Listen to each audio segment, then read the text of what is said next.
شیخ الحدیث حضرت مولانا محمد ذکریہ صاحب رحمۃ اللہ علیہ تحریر فرماتے ہیں، امیر المؤمنین حضرت عمر رضی اللہ تعالیٰ عنہ اپنے خلافت کے زمانے میں بسا اوقات رات کو چوکیداری کے طور پر شہر کی حفاظت بھی فرمایا کرتے تھے۔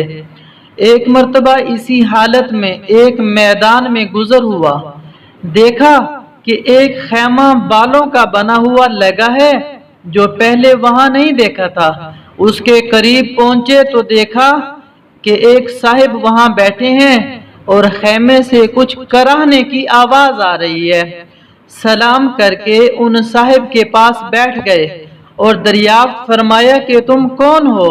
انہوں نے کہا کہ ایک مسافر ہوں، جنگل کا رہنے والا ہوں، امیر المؤمنین کے سامنے کچھ اپنی ضروریات پیش کرنا چاہتا ہوں۔ امیر المؤمنین کے سامنے کچھ اپنی ضروریات پیش کر کے مدد چاہنے کے واسطے آیا ہوں۔ دریافت فرمایا کہ یہ خیمے میں سے آواز کیسی آ رہی ہے؟ ان صاحب نے کہا، میاں جاؤ اپنا کام کرو۔ آپ رضی اللہ تعالیٰ عنہ نے اصرار فرمایا کہ نہیں، بتا دو، کچھ تکلیف کی آواز ہے۔ ان صاحب نے کہا کہ عورت کی ولادت کا وقت قریب ہے، درد ذہ ہو رہا ہے۔ آپ رضی اللہ تعالیٰ عنہ نے دریافت فرمایا کہ کوئی دوسری عورت بھی پاس ہے؟ انہوں نے کہا کوئی نہیں۔ آپ وہاں سے اٹھے اور مکان کی طرف چلے گئے، مکان کی طرف تشریف لے گئے اور اپنی بیوی حضرت ام کلثوم رضی اللہ تعالیٰ عنہ سے فرمایا کہ ایک بڑے ثواب کی چیز مقدر سے تمہارے لیے آئی ہے۔ انہوں نے پوچھا کیا ہے؟ آپ رضی اللہ تعالیٰ عنہ نے فرمایا ایک گاؤں کی رہنے والی بیچاری تنہا ہے، اس کو درد ذہ ہو رہا ہے۔ انہوں نے ارشاد فرمایا کہ ہاں ہاں، تمہاری صلاح ہو تو میں تیار ہوں، اور کیوں نہ تیار ہوتی کہ یہ بھی آخر حضرت سیدہ فاطمہ رضی اللہ تعالیٰ عنہ کی ہی صاحبزادی تھی۔ حضرت عمر رضی اللہ تعالیٰ عنہ نے فرمایا کہ ولادت کے واسطے جن چیزوں کی ضرورت پڑتی ہو، تیل گڑ وغیرہ لے لو، اور ایک ہانڈی اور کچھ گھی اور دانے وغیرہ بھی ساتھ لے لو۔ وہ لے کر چلی۔ حضرت عمر رضی اللہ تعالیٰ عنہ خود پیچھے پیچھے ہو لیے۔ وہاں پہنچ کر حضرت ام کلثوم رضی اللہ تعالیٰ عنہ تو خیمے میں چلی گئیں، اور آپ رضی اللہ تعالیٰ عنہ نے آگ جلا کر اس ہانڈی میں دانے ابالے، گھی ڈالا۔ اتنے میں ولادت سے فراغت ہو گئی۔ اندر سے حضرت ام کلثوم رضی اللہ تعالیٰ عنہ نے آواز دے کر عرض کیا، امیر المؤمنین اپنے دوست کو لڑکا پیدا ہونے کی بشارت دیجئے۔ امیر المؤمنین رضی اللہ تعالیٰ عنہ کا لفظ سن کر وہ صاحب بڑے گھبرائے۔ آپ رضی اللہ تعالیٰ عنہ نے فرمایا گھبرانے کی بات نہیں، وہ ہانڈی خیمے کے پاس رکھ دی کہ اس عورت کو بھی کچھ کھلا دے۔